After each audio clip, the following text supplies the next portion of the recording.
कमारहाटी के Sagar Dutta medical college and hospital में कथित भ्रष्टाचार को लेकर बीजेपी नेता अरूप चौधरी ने अस्पताल के बाहर जोरदार विरोध प्रदर्शन किया। उन्होंने दलाल चक्र, एम्बुलेंस सेवा में गड़बड़ी, भर्ती में पैसों के लेन देन और अस्थायी कर्मचारियों के वेतन मुद्दे पर अस्पताल प्रशासन को घेरा। साथ ही चेतावनी दी कि मरीजों और उनके परिजनों के साथ खराब व्यवहार बर्दाश्त नहीं किया जाएगा। इस मामले में अस्पताल सुपर को डिपुटेशन भी सौंपा गया। দেখুন, মূল কারণ হচ্ছে যে সাগর দত্ত হাসপাতাল 4 তারিখের আগে আমি এসেছিলাম পেশেন্ট একটা ভর্তি করতে।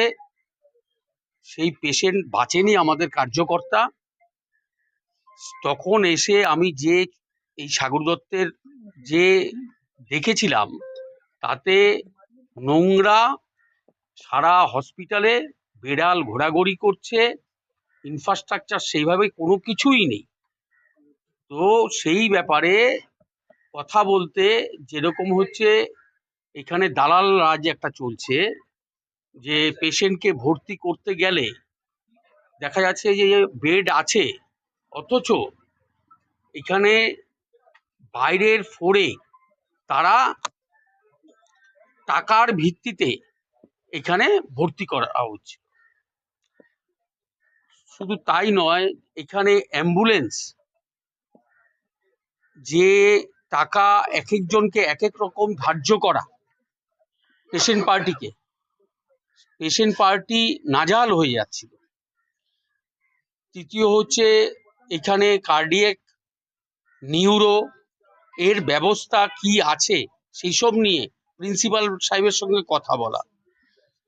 তারপর হচ্ছে কন্ট্রাকচুয়াল, যে এখানে যারা কাজ করে তাদের স্যালারিটা, তারা বারংবার আমাদের বলছে যে স্যালারিটা কম, তারা সময় মতন মায়না পাচ্ছে না। তা সেই ব্যাপারেও কথা বলা। তবে আশ্বস্ত প্রিন্সিপাল সাহেব করেছেন, যেহেতু কন্ট্রাকচুয়াল সেই কন্ট্রাক্টর ঝাড়খণ্ডের, তার সঙ্গে আমরা কথা বলবো যেন তাদের মায়নাটা বাড়ানোর জন্য, এবং সব থেকে বড় কথা হচ্ছে সময় মতন মায়নাটা দেওয়ার জন্য। এমনিতেই কম, তার মধ্যে সময় মতন দিচ্ছে না।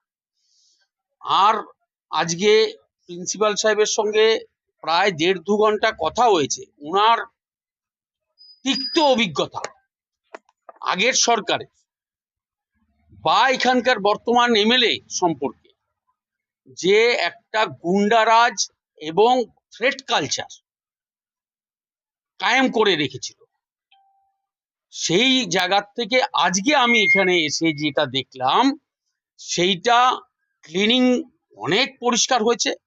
মানে সরকার পরিবর্তন হওয়াতে এবং আমাদের সকলের প্রিয় মুখ্যমন্ত্রী সম্মানীয় শুভেন্দু অধিকারী যে অ্যাকশন মোডে নেমেছেন, শুধু কাজ চাই, তো তাতে দেখে মনে হলো অনেক ক্লিনিং হয়েছে। এবং সেই আগের যে পরিকাঠামো, সেইটাকে কিভাবে উন্নত করা যায় সেই ব্যাপারে অনেকক্ষণ ডিসকাশন হয়েছে। সেইটা একটা ওনাদেরও সহযোগিতা দরকার। ডাক্তারের, এখানে ডাক্তারের সংখ্যা কম,